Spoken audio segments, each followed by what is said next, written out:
आज शाम को जल्दी घर आ जाना, तुम्हारे लिए एक रिश्ता देखा है। उसी लड़की और उसके परिवार से मिलने जाना है, माँ ने शेखर को बताया।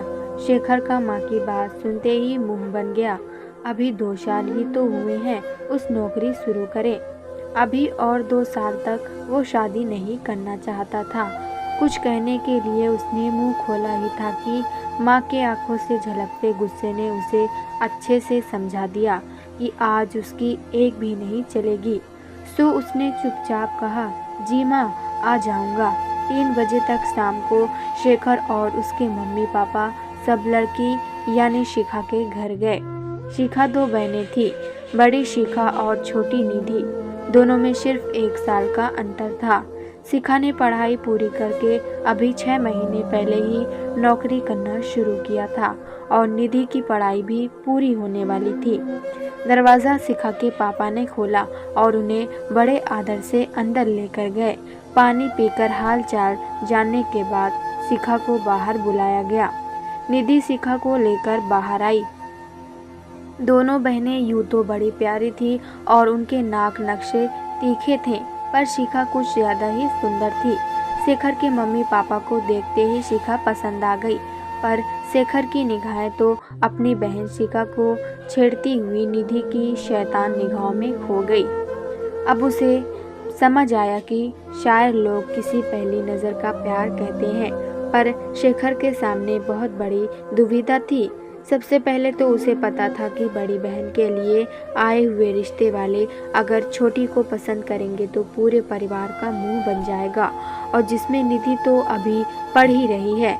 दूसरे उसे अपनी माँ का भी पता था कि शिखा की सुंदरता के सामने वो निधि को स्वीकार नहीं करेगी, लेकिन वो शिखा को कभी सच्चे मन से अपना नहीं पाएगा, ये भी उसे पता था। तो जब माँ और पापा ने अकेले में उससे रिश्ते के बारे में पूछा तो उसने कहा कि आप कह दो कि हम 2-3 दिन तक जवाब देंगे। माँ बड़ी गुस्सा हुई, पर यहाँ शेखर ने उनकी एक नहीं मानी। माँ ने किसी तरह शिखा के घर वालों को ये बताया। उन लोगों का भी सुनते ही मुंह बन गया, क्योंकि शिखा में ऐसी कोई कमी नहीं थी, बल्कि शिखा जैसी लड़कियों के तो रिश्तों की लाइन लगी होती है। सो उनका बुरा मानना स्वाभाविक था। माँ शेखर से बहुत नाराज थी, लेकिन शेखर भी क्या करता। शिखा को ना कहकर निधि के लिए हाँ बोलने की इजाज़त उसके संस्कार भी नहीं दे रहे थे। अगले दिन शेखर ने अपने ऑफिस में बात करके 6 महीने के लिए अपने शहर से बाहर का प्रोजेक्ट मांग लिया। माँ ने जब उससे शिखा के बारे में पूछा तो उसने कहा कि अभी तो ऑफिस वाले बाहर भेज रहे हैं और मैं इस बीच रिश्ता नहीं कर सकता। उसके पापा ने भी उसका ही हाथ दिया। सो माँ कुछ कहकर नहीं पाई, लेकिन हर बात में वो नाराज़गी जता ही देती थी।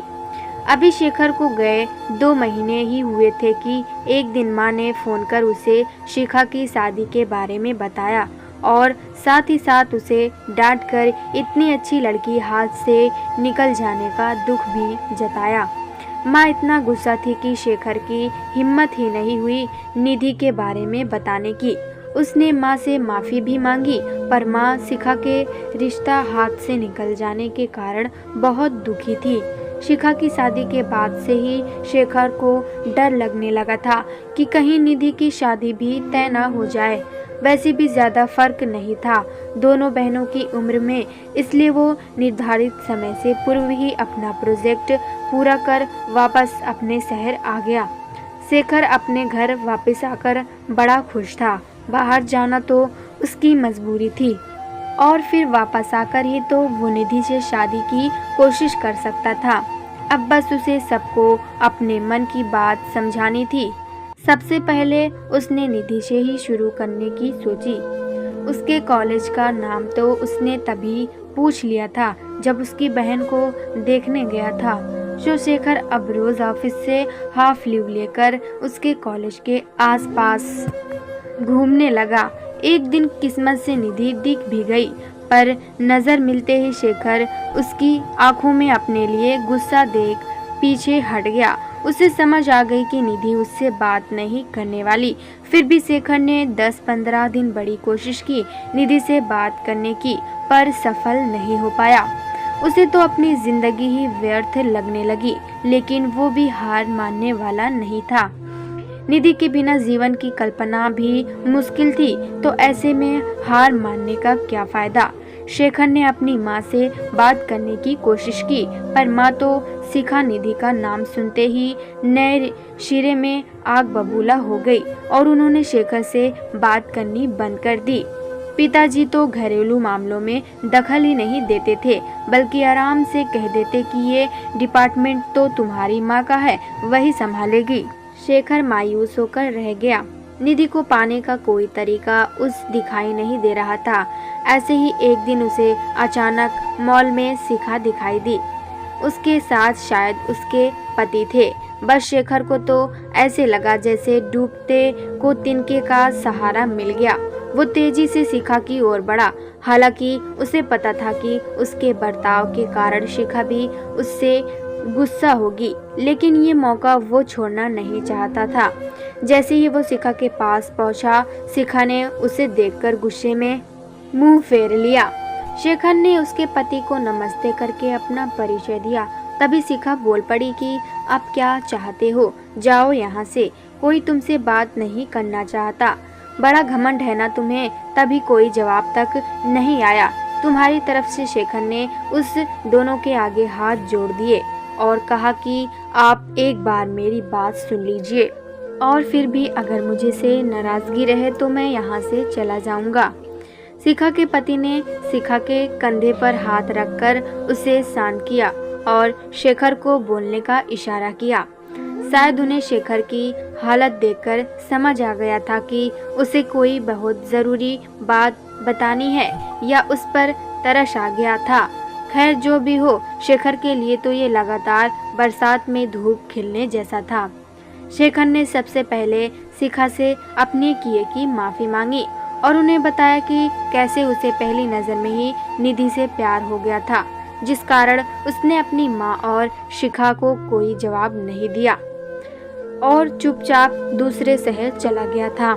मैं ना कहकर आपका अपमान नहीं करना चाहता था, इसलिए कोई जवाब नहीं दिया था। अब भी तुम्हारी शादी का सुनकर ये सोचकर भाग आया हूँ कि कहीं निधि का रिश्ता ना तय हो जाए। अब प्लीज, अब मेरे जीवन की नैया सिर्फ आप ही पार लगा सकते हैं। हालांकि शिखा के मन में शेखर के लिए बहुत गुस्सा था, पर शेखर की बेचारगी में भरी सूरत देखकर और उसकी बातें सुनकर शिखा को हंसी आ गई। उसने कहा कि एक तो तुम मेरी बहन से प्यार करते हो और अपने पति की ओर इशारा करते हुए बोली कि दूसरे तुम्हारे जवाब न देने के कारण ही मेरे इतने अच्छे इंसान से शादी हुई, जो जाओ तुम्हें माफ किया। शिखा की बात सुनकर सब हंस पड़े। शिखा और उसके पति ने निधि और शेखर की शादी करवाने की सारी जिम्मेदारी अपने ऊपर ले ली। शिखा ने अपना वादा पूरा करके दिखाया और पहले अपने मम्मी पापा को सारी बात बताकर तैयार किया और उन्होंने ही शेखर की मम्मी पापा से बात की।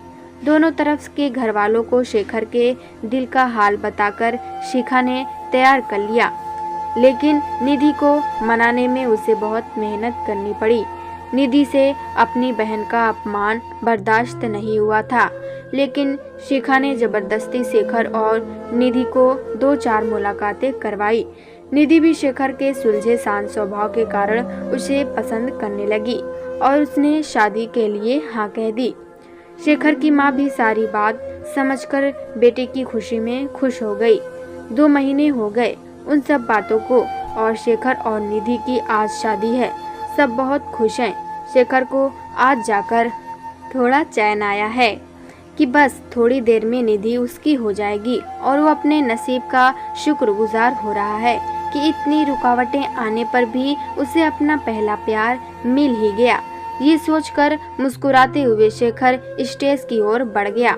आज उसे ऐसा लग रहा था कि मानो सारा जहां उसके साथ खुशी में नाच रहा है।